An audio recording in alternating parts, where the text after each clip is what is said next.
Hey everybody, welcome to Cult Fiction. We are going to be talking about a couple of movies today. Ghostbusters, what is it? Frozen Empire, is that what it is? The Yes. newest Yeah, one. I believe. Yeah, Ghostbusters Frozen Empire. And then Roadhouse, the remake with Jake Gyllenhaal. Let's start with what's that?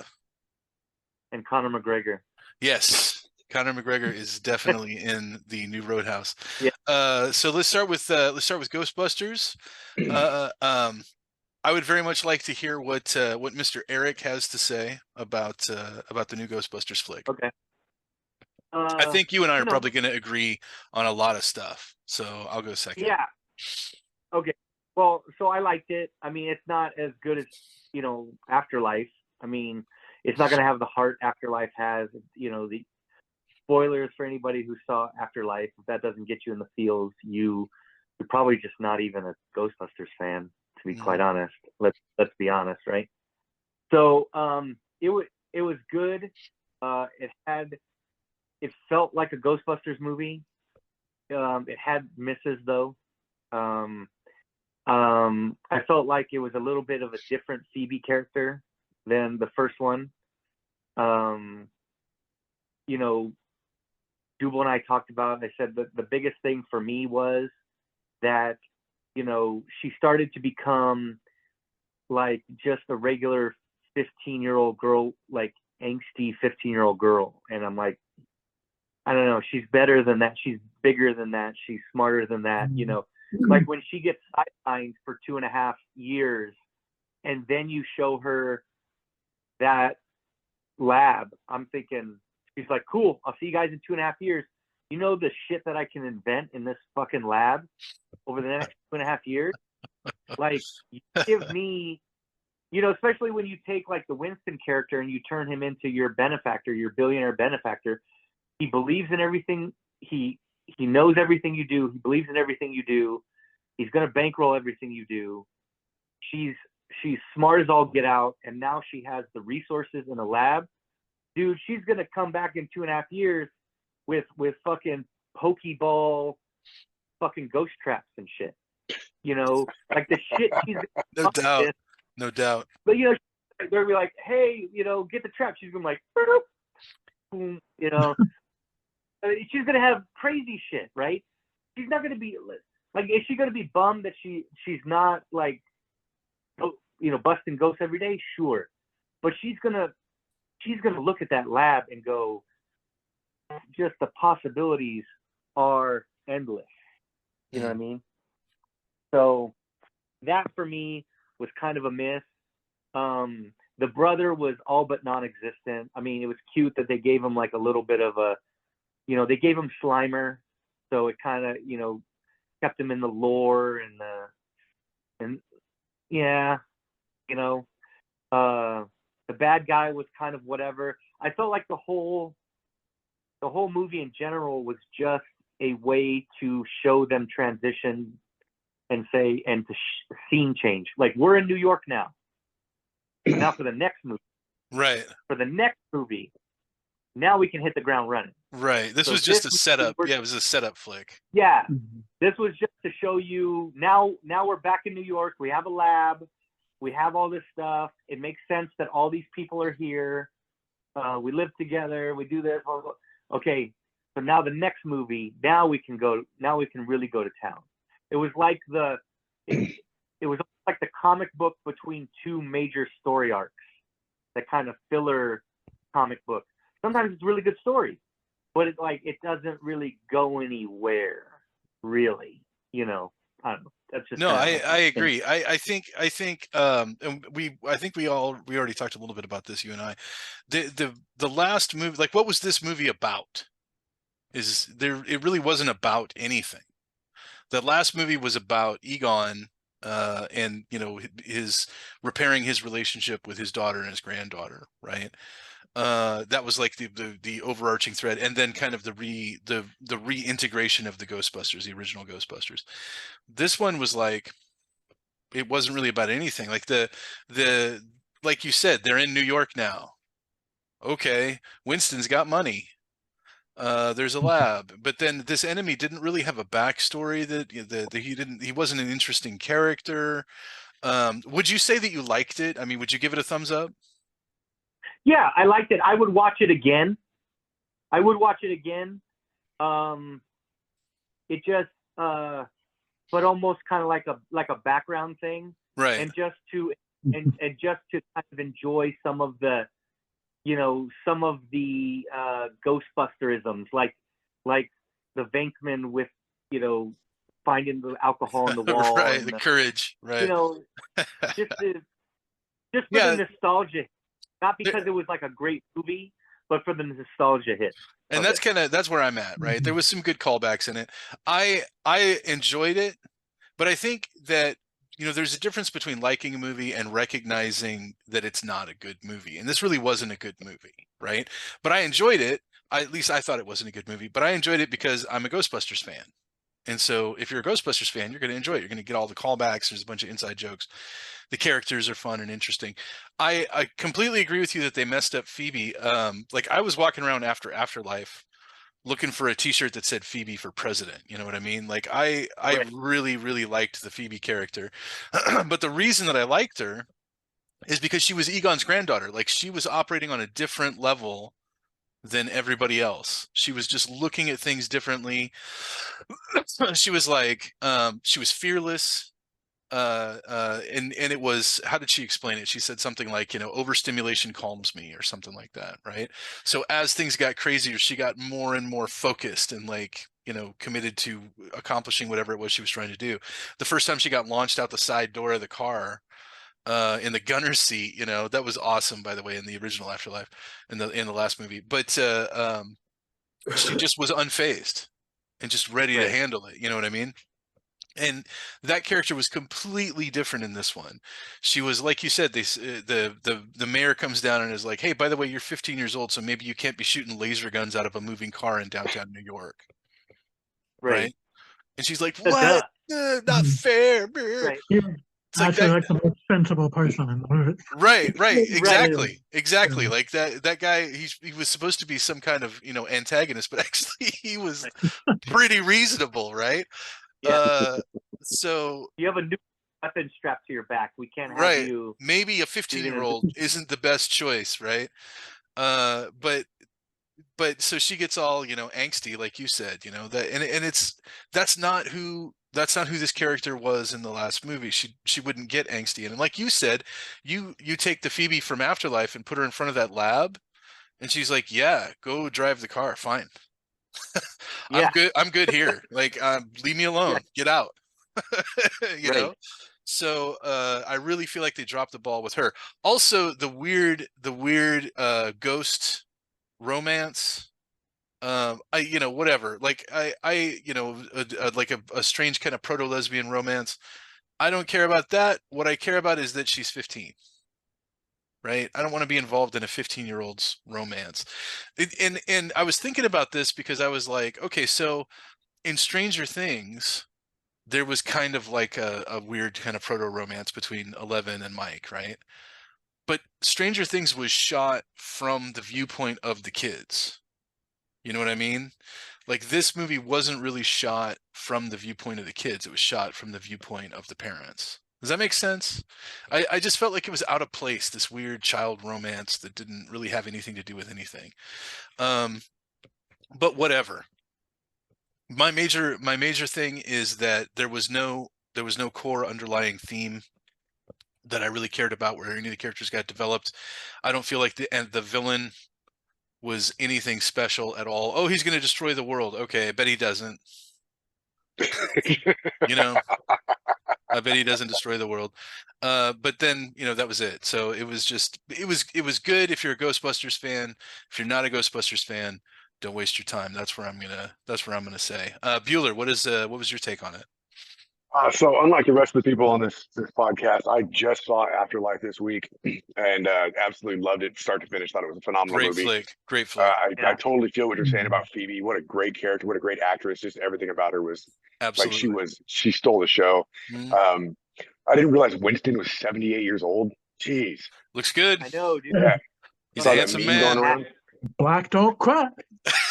Dude, he hasn't cracked one little bit, man. Dude, Good for that Hey, guy. he's a good looking man. evidently, Yeah, I He's mean, like, if you put him next to Bill Murray and realize that he's 78 years old, oh, Yeah. bro. But I do have to say this. I got to say this. Out of everybody on this podcast, I'm also the only one that did not see the Frozen Empire. So you can go ahead and move on from me. Ooh, haven't seen it yet, huh? Well, No, no, you I know, don't care about shit. spoilers. I ain't tripping. I ain't tripping. we could do a little throwback after you watch it, but it's Yeah, Rabbit you know, Afterlife. Fool. yeah. Afterlife All was right. phenomenal. Yeah, there you go. Afterlife really was great. That's all right. We could take this moment of time where you should have seen this movie and just tell everybody how great Afterlife was. It was a great movie. Everybody should see that one. All right, Gus, Frozen Empire. All right. I got 2 grades. So I got 2 grades. I got like my grade on it, which is Right. like played for keeps grade. And then I got mom to the movies first time in like 4.5 years grade. So, like, I'll go with the playing for keeps grade first. Like, fuck this movie, dude. Like, and I say that judging it not by the Ghostbusters of my childhood. I say it judging it by Afterlife, because I always try to do like Totally. things alone, right?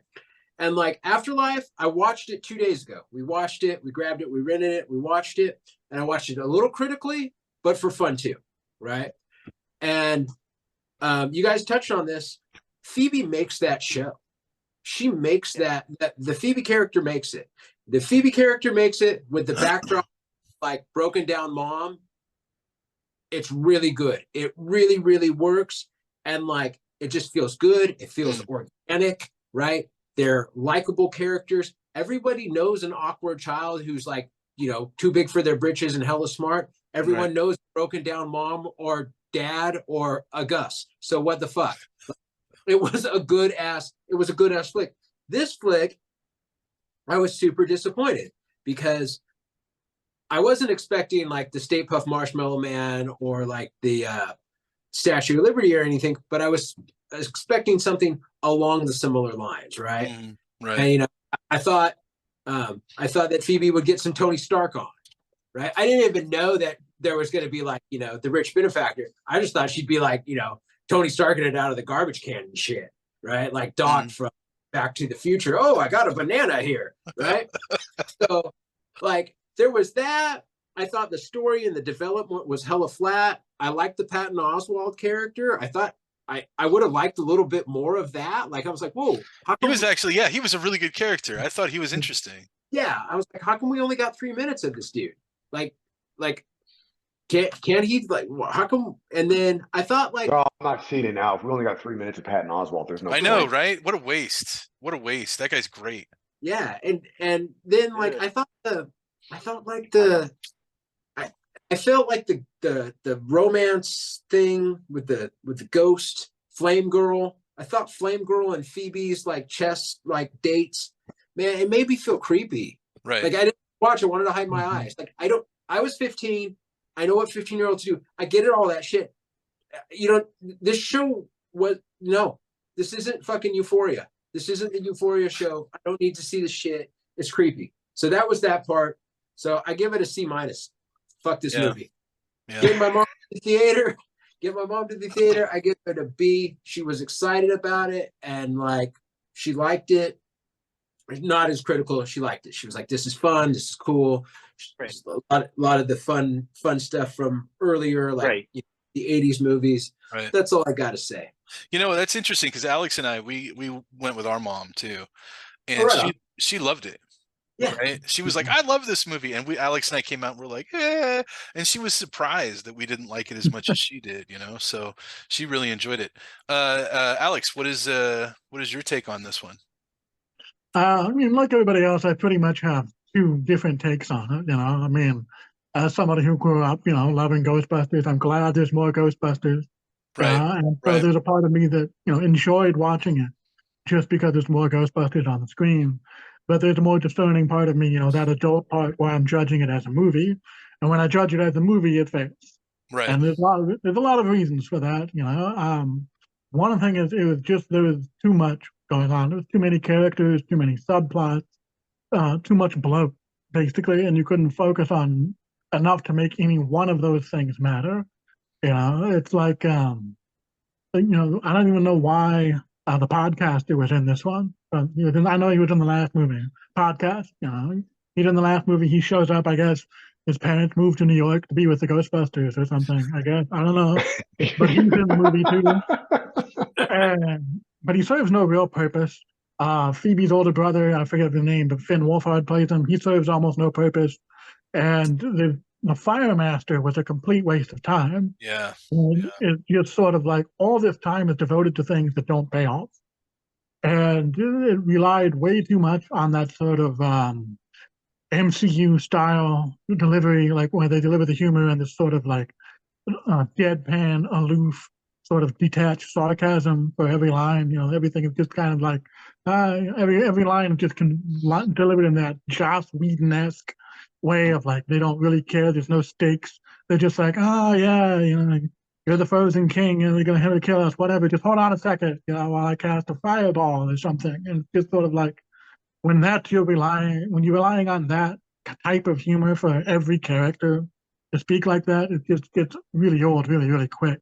Right. And you know, so overall, you know, I'm pretty disappointed as a moviegoer. You know, as a Ghostbusters fan, I want there to be more. Yeah, I Right. hope they make more. You know, but just this one, the Afterlife had a certain magic to it. You know, and it you know brought in the nostalgia, but it also sort of updated it to a contemporary time. This one was just ticking the boxes off, and they just put all these things together, and they thought they would be kind of cool, but they didn't really think about how to make any of them work. And Right. so you have all these ideas, but none of them are working. And you wasted time on the bad ideas. Like I don't, you know what I thought that they were going to explore, because they talked about how the ghost trap like was full, right? And like it was like overflowing with ghosts. And then you meet Flame Girl, and like she's not bad or whatever. She's just kind of hanging out doing her ghost thing. Just misunderstood. Right. I thought they were going to No. get into like, hey, maybe the reason that these ghosts are out here flipping out is because they have some unresolved shit, right? So maybe we can start helping them resolve that stuff. And like that's the next iteration of the Ghostbusters, instead of just grabbing ghosts and packing them into a sardine can and going, yeah, got them. Well, that sucks, right? Like there's a bunch of ghosts in there. It's not their fault. They're ghosts. They're like packed in here shoulder to shoulder. Like, what the crap, dude? Like, that's not a solution. And that's that was kind of the what I was picking up when they were saying the ghost trap is full. We can't really put any more ghosts in there. It's like, okay, so now you have to start solving things. And the cool thing about that is that could lead into like a whole series. Like you could do a Netflix series about like Ghostbuster stories, where they're like solving ghost problems. I don't know.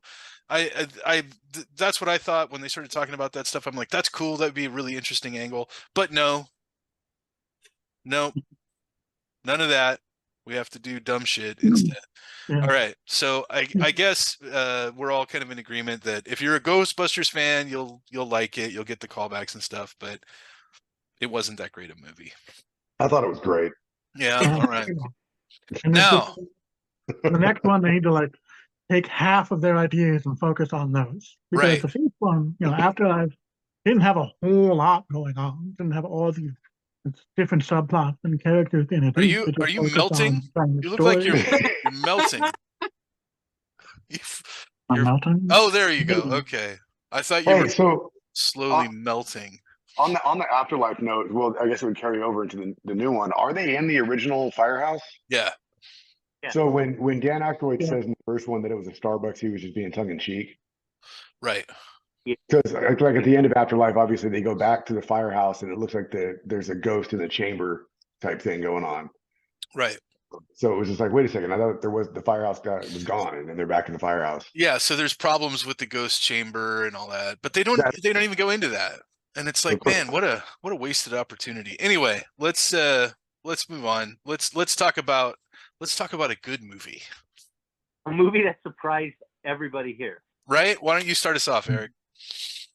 Okay, well, yeah, surprised the shit out of me. I mean, I thought it would be fun. This is Roadhouse, by the way. We're talking about the new Roadhouse movie. New Jake Roadhouse, Gyllenhaal. Jake Gyllenhaal, Conor McGregor. Yes. I thought it would be fun. I did not realize Conor McGregor to have that many lines. So I missed out. 7 was the over-under. I see a lot of people. And I wonder their fucking takes on this one. I honestly we read somebody's review that said that this movie took itself too seriously. How the fuck I don't. you Yeah, watch this? I don't get that at all, I don't know how that conclusion was reached. man. Yeah, the reviewer took themselves too seriously because this movie does not take itself too seriously. And I think shitting on like Conor McGregor and his acting is maybe the lowest hanging fruit of all fucking time. Like, clearly he's just playing Conor McGregor like amped up to an 11, right? They told him to calm it down. They told him to calm it down on set. The director told him to take it down on set. Maybe, but you know, obviously he's not going to win any Oscars or SAG awards or anything like that. But for what he was there for, he was great. He was believable. The movie was funny in spots. Who taught you shapes? Still is one of my favorite. I see people. Again,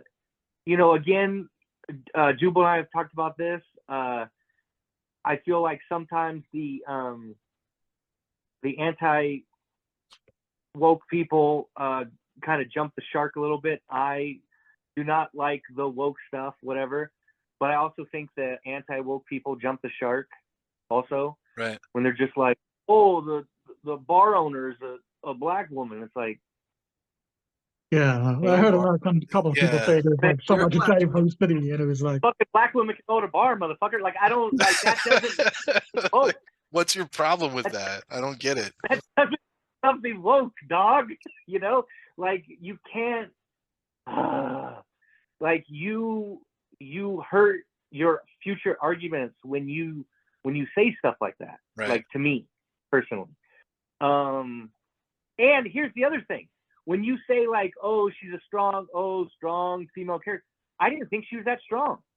I thought she was kind of dumb, quite honestly. I think I speak for everybody when at some point when you found out that like the dude just wanted to buy her off so that he could build a giant whatever fucking hotel thing. The big ass resort. Yeah. Right. So that was what just totally confused me, is that the antagonist, he wants to build a resort, you're the lone holdout, right? And so so he does all this bad shit to get you out, but like, why wouldn't you just cash in? Like, what is the problem? Is it so important that your bar is right there? Have it half a mile down the street. But it was her uncle's bar or some shit. Oh, yeah. Gee. Don't care. You write me a $5 check and it is right.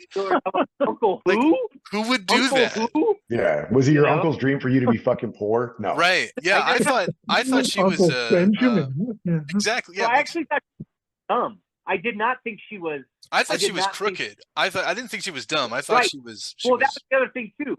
Was like while we were watching it, we either thought she was in on it, because she had all this money to like pay him and then like a musical act every day, even though shit's getting destroyed constantly, right. And motherfuckers aren't paying their bills, right?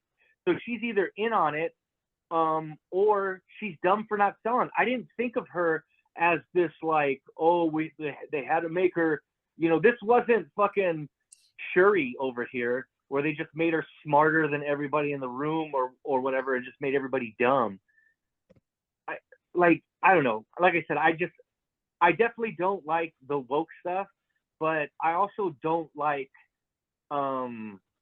being lazy and calling out woke stuff when it's not. Right. So it's when you misdiagnose woke and you say right, it's woke because there's a person that's not white in it. No, dude, that's actually, now you're doing the thing that they're actually mad at you for. Right. So maybe knock that shit off. But like, if the woke stuff is when it's like you have somebody of a particular identity and they're just like the best at everything all the time, no matter what. Right. Or like I said before, if you do a movie and it's 1955 Alabama and everybody's racist and you're like, well, Yeah, Sounds right. that's Yeah. what. But if you do a movie and it's 2024 New York, and the white people are just like frothing at the mouth, racist all over, they're just like, I just can't wait to like be racist today.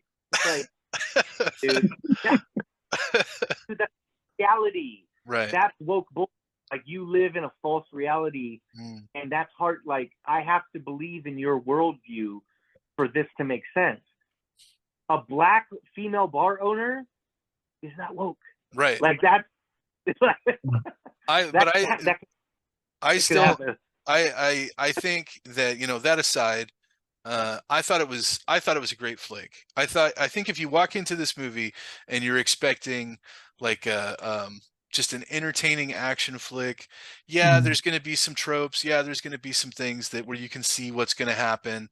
But man, Jake Gyllenhaal, that dude is built. Did you see what he looks like in this movie? Like that guy, oh, yeah.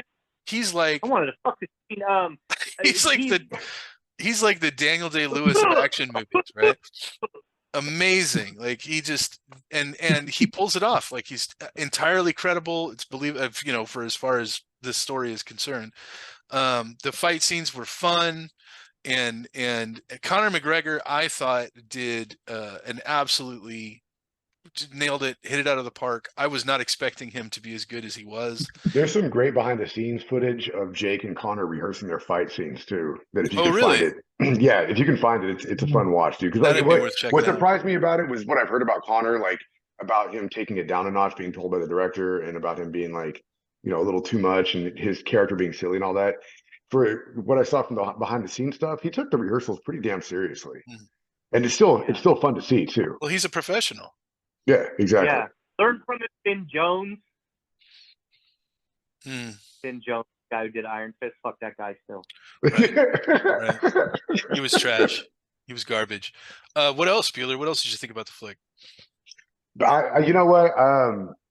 I got a lot, but in the interest of keeping it short, I'm not going to get too crazy with it. Kind of like what you said earlier about the Ghostbusters. It's like you can watch, you can take a movie and you can say it's fun, but you can also understand that it's bad. And I mean, for all intents and purposes, Roadhouse is bad. It was a bad movie. Super fun. I enjoyed the hell out of it. I laughed my ass off. It was nonstop fun from start to finish. But like if you really look at it as a movie as a whole, like the plot sucked, the characters were thin, the background was garbage. Like there was nothing was deep about this movie. It was like it was as shallow as a puddle, but it was a lot of fun. You have to grade it on the curve. I mean, that's the kind of movie that this was supposed to be. Then it's at the very top of the bell curve. Like it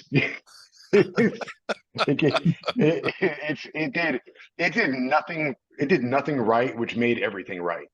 That's great.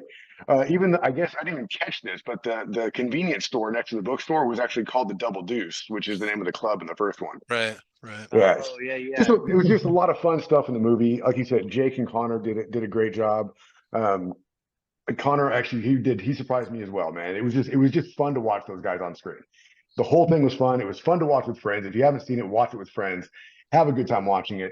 I'll still stand by my opinion that the movie did not need to be called Roadhouse. It could have been called Bar Fight and accomplished the same thing, but they wanted to cash in on the Roadhouse nostalgia. I mean, it's that simple. They used the same font from the Roadhouse movie. They had a character named Dalton, but aside from that, it had nothing to do with the original. That's my opinion. On that note, I do have some other notes here because I guess they're talking about like, oh, we should remake Cocktail and look at other 80s movies that we should remake like this. I don't think so. What I think is we should start the Swayze-verse. Okay. So first we remake Dirty Dancing, right? Okay. But in Dirty Dancing, you don't have Baby. So you don't get the line of nobody puts Baby in a corner. And instead, Connor and Jake have a dance off where Connor catches Jake mid-jump, like in the movie. Right? Okay. And then we're going to remake Ghost, right? But there's no Whoopi Goldberg. Instead, Conor McGregor plays Whoopi Goldberg's part, but doesn't tell the girlfriend that he's a medium. And instead, he just fucks the girlfriend while Jake's ghost watches. And no one says ditto. We remake Red Dawn. There's no Wolverines. There's no Wolverines at all. There's just Jake Gyllenhaal, and the invading army is all Conor McGregor's. All of them. We remake The Outsiders, but no one says stay golden, pony boy. It's just Jake and Connor, and they have a rap battle. That's it. And then we remake Tu Wong Fu, Thanks for Everything, Julie Newmar. But there's no John Leguizamo. It's just Jake and Connor in drag driving across the countryside. And that's it. Mm. The Swayze verse. What about Next of Kin? Yeah, you forgot Next of Kin. I mean, I left out Black Dog. I left out left Next of Kin and stuff like that. But yeah, it's a start. It's a start. I support it. I'm down. And I'll check it out. Wong Fu as a Robert Downey Jr. and like does like a black like gets the black thing. That'd be perfect. Because he's the character. Because yeah. you said no John Leguizamo, but that's no John Leguizamo. Hey, He's got to have one. Yeah. So Conor McGregor would be the Wesley Snipes one, but yeah, I guess in Robert Downey Jr. blackface. Weird. I like the Swayze verse as a graphic novel, and maybe like an animated series. My favorite one out of all those, honestly, is Red Dawn with just Jake Gyllenhaal fighting an army of Conor McGregors. Just McGregor's. Well, see, but that one actually the most terrifying army ever. That one makes the most sense because naked McGregor. Spoiler alert, that's where Jake Gyllenhaal dies to set up Ghost. That's good. Perfect. So, perfect. That could work. That's the bonus. That's the bonus credit scene. Gus, yeah. what did you think about this one? All right. If anyone doesn't like this flick, they need to go get an examination. Whatever doctor they think that they need to go to, or faith healer, or snake charmer, or whatever their poison is, they need to go there and be like, hey, I need to get checked out. This movie is great. Like, Joe's right. It ain't winning any awards. But it was great. It was fun. It exceeded my expectations so much. Like, Connor exceeded my expectations a whole lot. There was no lessons to be taught. I didn't have any lessons. There was no lectures. Right. There was no, I didn't have to pay anything on my way in for past sins of people I never met. It was fantastic. It was beautiful. No, it's so nice. It's like a vacation. It's a vacation from all this crap that we get dumped on every time we go to the movies, right? So I loved it. I thought it was super cool. I would get a Roadhouse tattoo if they had the hillbilly death claw, but they didn't have it, so no Roadhouse tattoo. Right. Like that. That's all I needed. That's all. But whatever. I'll take what I support that. I support that. Alex, what was your take? Yeah. The movie was just a ton of fun, and it's one of those things. I mean, I can understand not liking it for sure. It's one of those movies that's a little bit critic-proof, just because it either works for you or it doesn't. It's just pure entertainment. It's not there to make you think. It's just there. I mean, the best way to watch it is with a couple of friends and a couple of beers, and you just sit down and you just have a good time. And I've said for a long time, Doug Liman, I think, is one of the most underrated directors right now. And like, I think what's going to get lost, and people are going to fight over whether they found it entertaining or whether they didn't find it entertaining. But I think what people are going to forget is how interesting the movie really looked. And I think you can probably forget when watching it. But I went back and I watched a lot of the scenes and the colors and the backgrounds, especially. It was really, really interesting just to look at. And that was really, I didn't expect that. Especially in the background, he had like a real painterly style with the blues and the greens and everything. And it all came together and it created every frame kind of popped. The images just really stuck out. It had like a neon sign kind of feel to it. It felt like the 80s. I would say, it really did. Just took what it looks like, and I think people are probably going to overlook that aspect of it. And because initially I wasn't quite sure about the first fight scene when it was I forget the guy's name, the guy with the tattooed face. Yeah, and the CGI in the fight scene looked a little weird at first, and I was kind of like, I didn't know how that was going to work. But then as fights went on, I kind of see what was going on, because number one, the fights were shot in a way that I had never really seen before, where it's like really low and it's like moving between the bodies and everything. And it was just it was a new kind of unique way to shoot these kind of brawling fight scenes. And the other thing was, and we all watch MMA, so we understand that when you punch somebody's head their head makes a very distinct reaction to a fist hitting it. That doesn't really happen in action movies. You know, you punch somebody in the head or the face, they like fall over or they spin around, you know. But in this movie, when somebody got punched in the head, their head would do that, you know, bobblehead jiggle that Right. only happens when it gets hit with like a ton of force from a fist. And it's like using CGI to do that is something that you couldn't do, you know, with practical effects. Yeah, And so you'd there's have a to lot of actually really punch interesting people visual things. to get that effect, you know? Yeah. And so there's a lot of really interesting visual things aside from all the other stuff. I mean, Conor McGregor, I thought was a blast. I mean, he had one of the best introductions I think I've ever seen for any character in any movie. It was absolutely magnificent. And you know, he did a great job. I mean, he didn't have to do a whole lot, but I mean, I think people are going to probably say that it wasn't a big deal what he did, but he was funny throughout the whole thing. And I remember when we dived into the ocean, you still see that smile on his face when he's going through the water and everything. I mean, the whole movie is just entertainment. That's Right. all it is. And I Right. think people, especially in reviews, sometimes they're kind of forgetting the movie that it's remaking. And some of the negative reviews, especially what I've seen, is people are starting to kind of elevate Oasis Roadhouse to something that it is certainly not, you know, which is like a great movie. And it's like, Right. no, It itself people, is just a very fun, good time movie also. Right. And they're acting like it's, you know, It was Yeah. some kind of You know, iconic, like world-changing feature, and it no, wasn't. I mean, it was, yeah, Yeah. so terrible. It's so bad, it's good. Right. That eating cheese, you know? And I'm Right. more than one person I saw say that the action scenes in the original were better. And I'm like saying, you haven't watched that movie in 10 years. If you think the action scenes in Swayze's Roadhouse are better than the Right. new one, you're Yeah, smoking crack. that's not right. But So I think the consensus then this week is, if you're thinking about going to the theater to check out the new Ghostbusters flick, what you should do is stay home and watch Roadhouse. And with that, we're gonna call it. Take care, y'all, and we'll see you next week.